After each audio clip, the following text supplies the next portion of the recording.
Hello guys, in this video we're talking about the aquarium nitrogen cycle and how to cycle an aquarium. Now the whole point in cycling an aquarium is to build up a colony of beneficial bacteria or nitrifying bacteria inside your aquarium. The bacteria usually lives in your filter media, on the walls of your aquarium, in the gravel, in the decorations, basically anywhere. Now this is not a bad bacteria because in this case it actually helps us out. The first part of the nitrogen cycle is ammonia. Ammonia is usually introduced to the tank by fish waste, rotten food, dead fish, or dead plants. So anything rotten or decaying is producing any ammonia. Ammonia is very toxic to fish.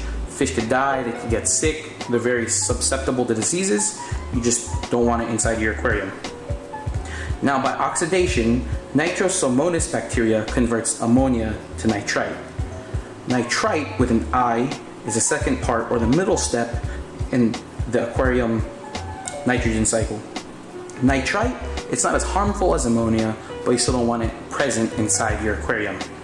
And then nitrite gets converted to nitrate with an A by oxidation by another family called Nitrobacter bacteria.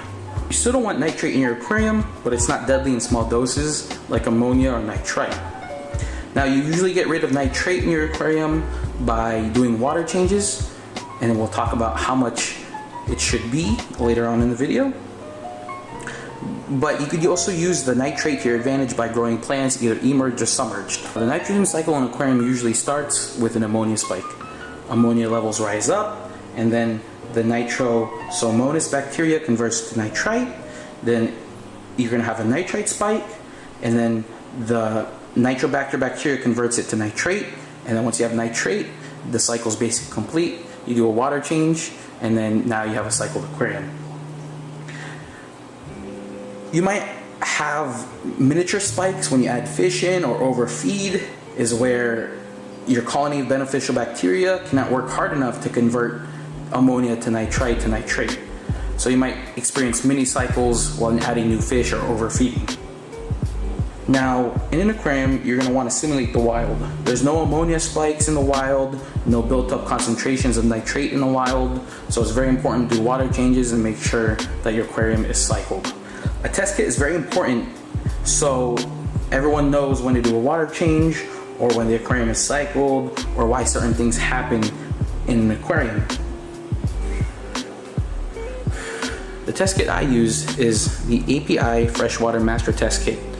I think it's essential to have. It's actually really popular in the hobby, and I think it works really well. It tells you the pH, high range pH, ammonia levels, nitrite levels, and nitrate levels.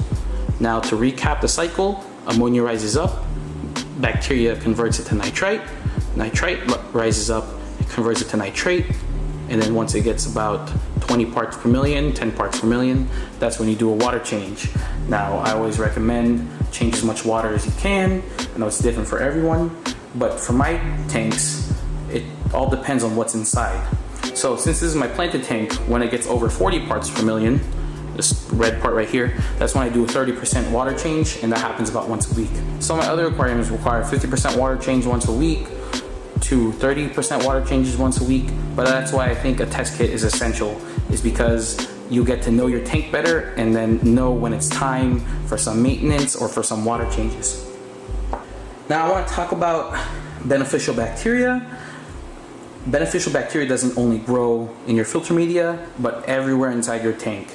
Now it's not inside your water column, so you can't take a bucket of water from this aquarium and then throw it into a new aquarium and consider it cycled. You're gonna have to do something called seeding, is where you take some filter media or something from an aquarium, like a decoration, driftwood, and put it into a non-cycled aquarium, and that'll jumpstart it for it to be cycled quicker. Now my favorite way to cycle an aquarium is by adding an ammonia source, such as Dr. Tim's ammonium chloride, and then using a beneficial bacteria jump starter, such as Tetra Safe Start Plus. Now for the ammonium chloride, I usually only use 1 drop per gallon or 1 drop per 2 gallons. And then the Tetra Safe Start, I don't dump the whole bottle in it like it says. I usually do about half, maybe 2/3 of it, and it worked out great for me every single time. Now, you don't have to use a Tetra Safe Start I know CCAM makes a product and other companies make products as well. I'm sure they'll do just as fine. And the way I described how I cycle an aquarium is called a fishless cycle. A fishless cycle is usually easier, it's less stress for the fish, and you don't have to keep up with the water changes as much as a fish in cycle. Now, a fish in cycle would still work. I guess that's the old school way of doing it. I just don't prefer it. I like having my fish healthy and safe to begin with. Now, a little bit about this tank. It's my 55-gallon African cyclic grow-out tank. I'm actually setting up a 125-gallon for them sometime in the near future, and I'll be shooting a video on that. I hope you guys enjoyed that video on the nitrogen cycle and how to cycle an aquarium. I know there's more videos out there and information online, but I hope my video could help someone out. That being said, this is the first video on my channel, and my channel is about the stuff I do in my life, my hobbies, my life events, just anything I want to share with the world and help inspire people to do, whether it be music, the fish hobby, reptile keeping, or the various other hobbies that I have. I'd just like to share it with you guys. This is my fish room and it's far from being done, so if you want to see it being worked on or interested in any other of my hobbies, please subscribe, like the videos, and I'll see you guys in the next one.